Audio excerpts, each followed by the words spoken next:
c'est vrai que s'ils sont si importants pour notre réflexion d'aujourd'hui, Anders et Ancionas, c'est aussi, bien sûr, parce que leur écologie, elle est anti-nazie. Hein, elle plonge dans l'expérience de l'exil, aux États-Unis, en l'occurrence pour l'un comme pour l'autre, et de la survie au nazisme.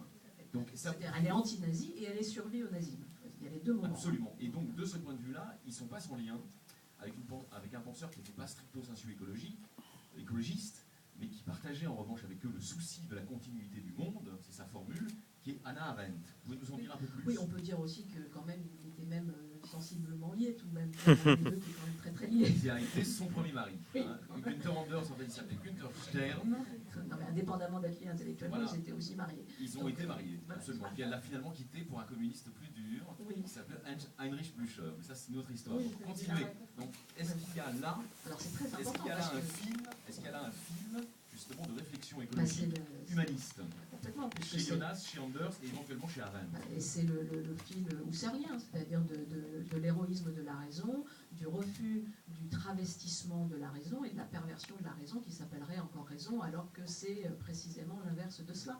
C'est la réflexion aussi de quel modèle de société, c'est la question du totalitarisme, du lien très substantiel qui est pointé du doigt chez Arendt, qui est très important, c'est-à-dire que non, la démocratie n'est pas ce qu'il y a de plus opposé au totalitarisme.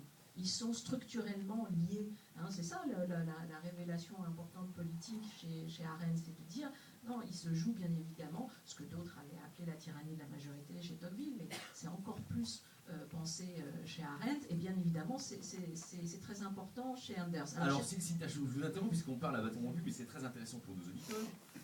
Il revient donc à Vienne sur les traces de sa jeunesse, et, puisque lui il était autrichien d'origine, et il revient donc en 61, un peu avant le procès Eichmann, je crois, et il écrit dans le train, il revient des États-Unis, puisqu'il a vécu aux États-Unis une grande partie de la Seconde Guerre mondiale et dans les années 50, et il écrit dans le train, quelqu'un m'a raconté que depuis une cabane de bois, il avait observé aux jumelles un homme qui grimpait une falaise de haute montagne.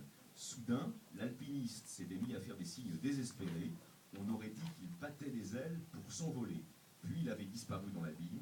Ce n'est que plusieurs secondes après la chute que son appel au secours avait retenti faiblement, mais distinctement dans la cabane. Et là, Anders poursuit, il va donner une définition de la philosophie. Le meilleur de ce que la philosophie nous donne à entendre depuis ses hauteurs n'est-il pas semblable à ce cri? C'est très beau, hein? Et là c'est quand même de l'heideggerianisme pur, non? Complètement, oui. Et d'ailleurs, on lui a reproché parfois son style. Il y a des faux débats, entre guillemets, sur écrivain, philosophe, etc.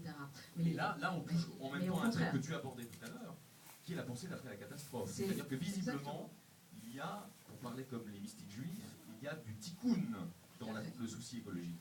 Il y a du tikkun, et il y a un texte de Günther Anders qui s'appelle Nous, fils d'Eichmann, et qui est très important parce qu'il rappelle précisément notre responsabilité collective dans la catastrophe et dans ce que vient signer à Auschwitz. Ce qui est très important, par exemple, c'est aussi la définition de la raison, entre guillemets, chez Anders.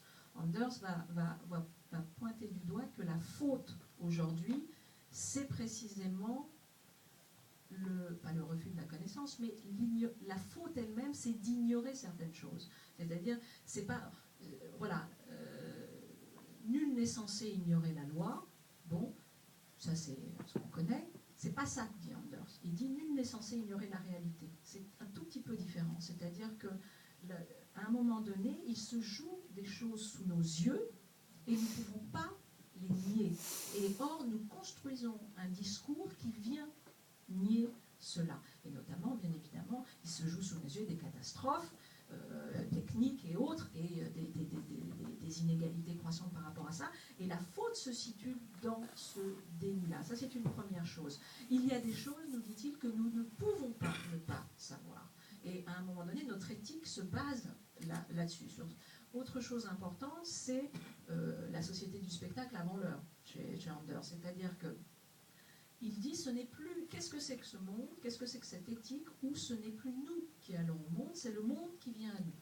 C'est le monde qui vient à nous par la télévision, ce sont les événements, je n'ai même plus besoin d'aller créer l'événement. L'événement surgit et vient à moi. Le seul problème, c'est que, nous dit-il, comment il surgit à moi? Essentiellement par les médias. Donc, ça devient un monde fantomatique. Hein, c'est toute sa réflexion sur le monde fantomatique, des images, etc. Et le problème, c'est qu'il se joue, en fait, sous l'apparence de la liberté, en fait, de l'asservissement. Parce que quand un monde vient à moi, en fait, il ne me laisse pas la possibilité de lui répondre. Il se donne à voir, et puis il s'en va, terminé. Et je n'ai même pas pu répondre. Et mettons-nous un instant devant notre télévision, c'est ce qui se joue. C'est-à-dire que dans un premier temps d'apparence de toute puissance, mon Dieu, je vois tout, je contrôle tout, etc. Dans un deuxième temps, au moment de l'agir, ça se dérobe. Et je ne peux rien faire derrière mon écran. Et je ne peux rien faire sur ce monde et transformer ce monde.